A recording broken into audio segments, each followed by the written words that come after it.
My name is innocent KARUHANGA. I come from Uganda, in Tungamo, Karunji.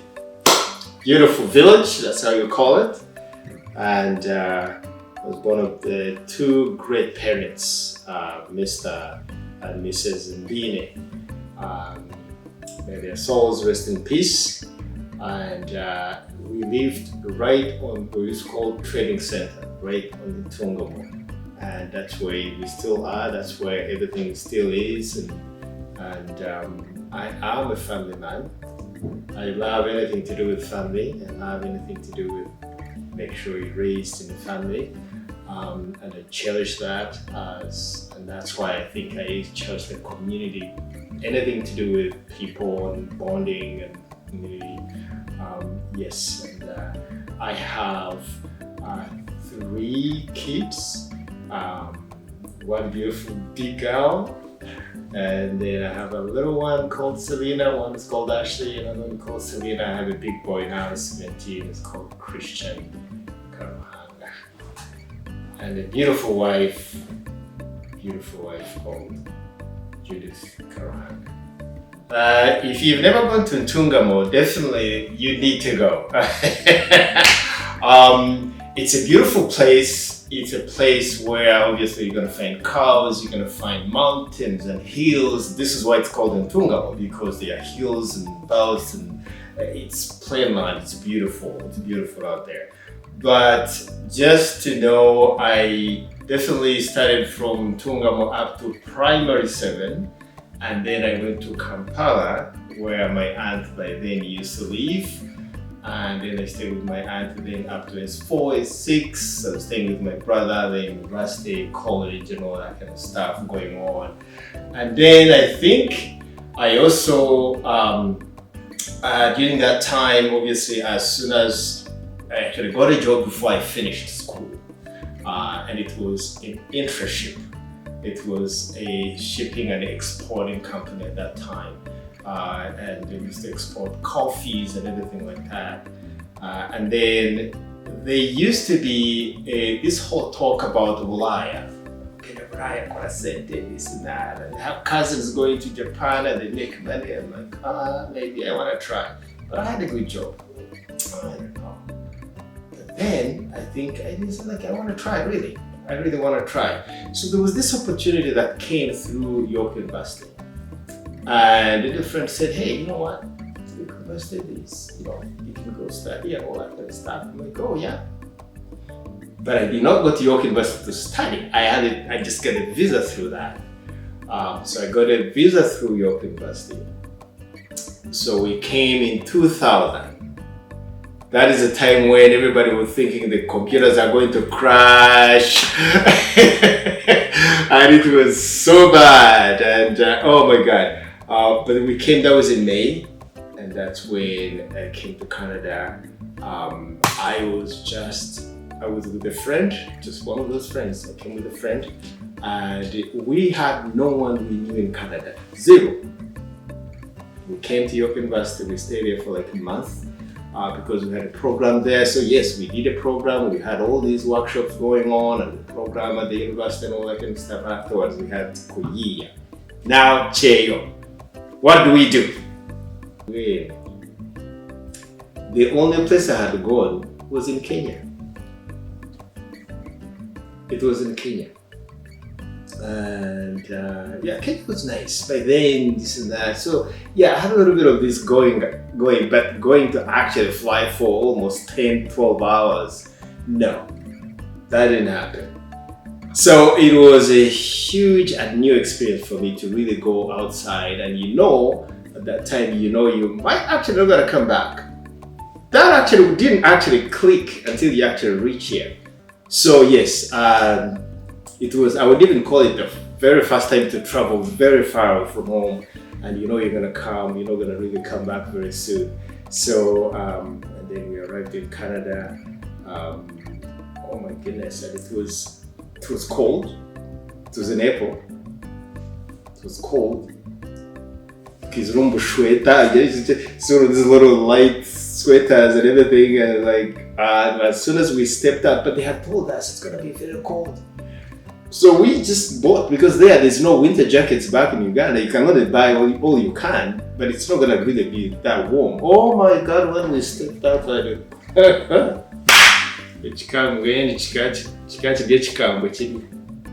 it was tough, it was cold, it was really cold. And I remember as soon as my friend was in front of me, and as soon as he stepped out like this, people, because you gotta go, you have to go, right? He wanted to turn back, but I said, no, sir, you have to go. You know, like you step out of the plane and you're in that, and he wanted to really go back. And I was like, no, sir, you gotta go. You have to go. And then the problem was really we didn't go straight to Pearson Airport. We had to go through Washington. Huh. That's a problem, guys. But the problem is now, Uganda, we didn't actually get the transit visa. We didn't get we had to stay there for almost the whole day to be cleared. Call the embassy here, is this visa okay? Are you sure? And then we had to get a plane, which was like not even a Boeing, a small plane, which was taking like 15 people. It was like this, and then we thought we were going to die. That's when I prayed in a rosary for this. I had taken long with praying rosary, but I sat down and said, now I think I'm going to die very soon, because it was like amazing. But anyway, we arrived safely. So then, after York University, when everything is done, my brother lives in the US, in Philadelphia. So I called him and said, now what do I do? He goes like, well, you gotta go in the shelter. Like, shelter? What is a shelter? So me shelter, I thought it was like Tundubade, or by like one of these like grass thatched houses and you gotta go there. I'm like, really? I have to go in the shelter after all this trip? I'm like, there was no way. So no. It's like a housing unit, so you go there and they take care of you, and the government will know that you're here. I'm like, oh, okay. So then he connected us to somebody who was actually here. And then yes, the guy came driving and and then he came and he picked us. But that guy, I will never forget this guy. He came and picked us. And in the car I said, okay, I'm gonna take you to a shelter. That was Shabon. I will never forget Shabon. Reached there, and then he didn't actually take us right inside. He stopped like maybe 20 meters, maybe 30 meters away from there. He stopped there to go like, do you see where that light is in the corner? I'm like, yeah, you, like, what? So you can imagine now we're here, me, I'm looking at this guy, I'm like, okay, no, that one day, finally, this guy has sold us, we're done. He's pointing, there's a little light there, yes. So we said, nah, we'll have no choice, we have to go. I'll never forget. So we went there, this phone. One of these ladies at the door said, okay, how can we help you? And so we started explaining everything. We pulled all the passports out. It was like, no, I don't need a passport. I just need to know who you are and this and that. So we had to explain ourselves. We were looking for where to sleep. Then that shelter was full. So they had actually take us to a small, I think there's another shelter, but it was like a hotel. This hotel was where these hotels, I think, where they keep these people that they have drugs and everything. Oh my God.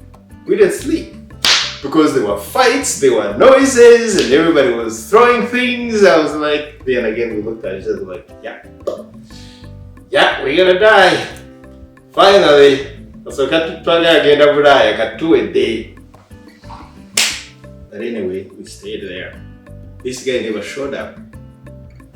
We tried to call him, but then we had no phones to call him anyways.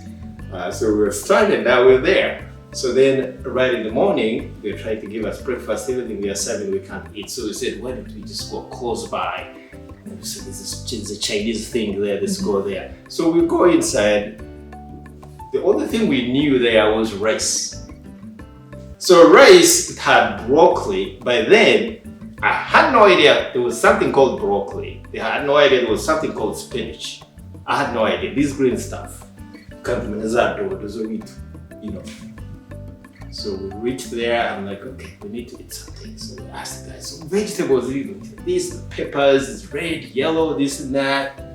Man, I will never forget what my friend told me. He looked at this and like, "Konkaje things are going to Sigena but I'm not gonna eat those flowers." So meaning broccoli. So broccoli you call it flowers. So we all looked at each other and said, "Give us plain rice, just plain sticky rice." So we started eating that sticky rice because there's nothing else you can eat, right? And then we went back, and then they were serving, I think, oatmeal. We had never eaten oatmeal at all. The only thing you can eat is milk. Then they brought the milk. They brought the milk in cartons. I'm like, no. But what an experience that you try to discover things and everything is so weird. But then, back in your mind, you're saying, you're here. You need to suck it up. You need to sit back and realize you're here. And you need that just really, really fast. And now, because there was no time. And then we ate pizza, I think, for like 3 months because that was the easiest thing you could do. Go to pizza and you ate this pizza, cheese, even pepperoni. We had to know pepperoni. We said it was like pork. They said it's pork. Okay, pork. Yeah. Then we ate pepperoni with pizza and Nankakawa pizza until and then but that was the very first 2 months. Oh, you don't want me to talk about jobs now. The job. You know, in every time you come, so in that shelter we happened to find other Ugandans there. So apparently those Ugandans, maybe they had stayed here for more than 2, 3, 4 months. And so they had navigated through, they knew where to go, and they had these called agencies. We were like, what agencies? What are these? So agencies, we said these are people that connect you, this and that. I'm like, oh, okay. So they go like, yeah, you know, Uganda, you have to get something to do. Then they said, eat under the table. So I'll never forget that. So the guy said under the table. So my friend looked at me and was like, are we going to work under the tables? We go, no. So they have to pay you cash, right? So that's what it means. And so that way, you're not kind of, because now here you are in a shelter, you're not supposed to be working, but yeah, you got to do what you have to do. And so the very first job I got, and we got with that guy, was, I don't want to mention his name because he didn't give me the permission to that, was in Canada bread. Oh, wow. But you know what? One thing I will always thank God for is that there's a way that somehow you adjust your mindset when you know it is what it is. And you can't just make your own. It is what it is. You gotta move forward. And so we got this job. So we got this agency, they signed us up, and then we were supposed to wake up so early in the morning at around 4 o'clock, jump on the bus and then go to that place. It was way too far. I got to know it was in Woodbine. I didn't even know it was in Woodbine by that time. So, but we had to travel like almost 45 minutes. And so we arrived there, and then the very first thing, oh my goodness, I walked in a freezer. In a freezer. It was, I can't even remember, but it was very cold. Now, to know that it was very cold, what they did is that they used to give us jackets. You know how these people wear when they're going to the space? We used to wear jackets, and you put these glasses, now you cover yourself, everything, because you're going to go in a freezer. 8 hours. 8 hours working in the freezer, lifting boxes of the bread. From that to a forklift, the forklift will take them outside, then you go outside, you put them on a truck. You sweat. Have you had, being in I can't tell you whether it was minus 45 degrees, but you're sweating. You're sweating in the freezer. Every time I remember that, I thank God that, you know what, we have to appreciate who we are. We have to appreciate who we are. And if you don't build yourself from that moment, then definitely something is wrong. But that was the moment. I walked in the freezer, we walked in the freezer with this guy, and I still have friends there that we used to make shifts, so I used to be there overnight. Right in the morning at 6 o'clock, you have to get out, and then the other guys come in. On and on, and that was like almost 3 months. That was a defining moment. It was a defining moment because at the end of the day, I stopped even thinking about the cold. Then I started thinking about the why. Why in the world did I make the decision? What was wrong with me?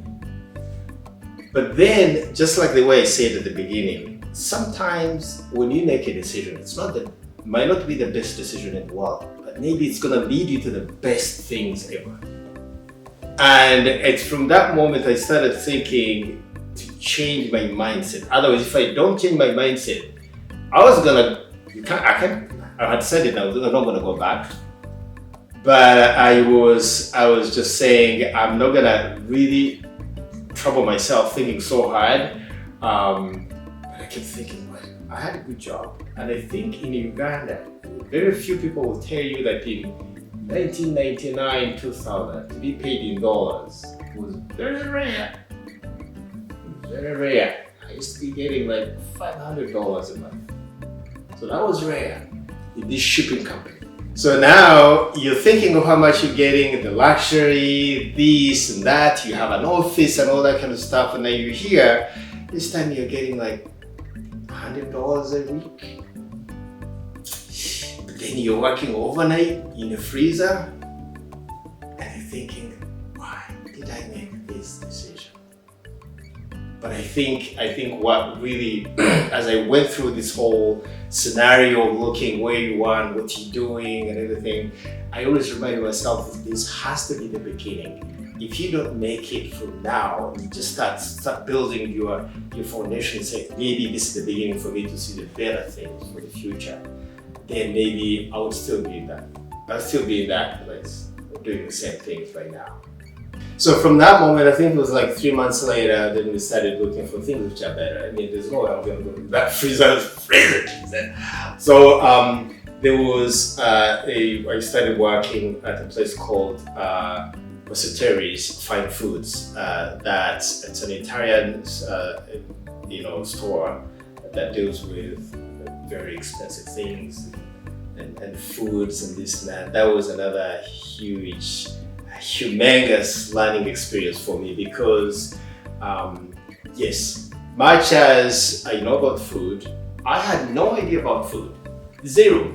Canadian food, Italian food, Asian food, I had no idea. So here I go start working in the deli. Deli deals with cooked food, and you have to know also the produce and this and that. The very first 2 days, the 10 days, and the second day, my supervisor sent me to the produce to grab parsley. Now, I'll tell you something. If you ever want to learn, please accept you don't know. If you ever want to learn properly, please tell people you have no idea. Don't pretend to know. And I think that's what I did. These mistakes we used to make, and I made. I said, oh, okay, sure, I can go. In my mind, I'm thinking I'm gonna be reading the labels on the shelves and I'm gonna find it. No, I didn't find it. I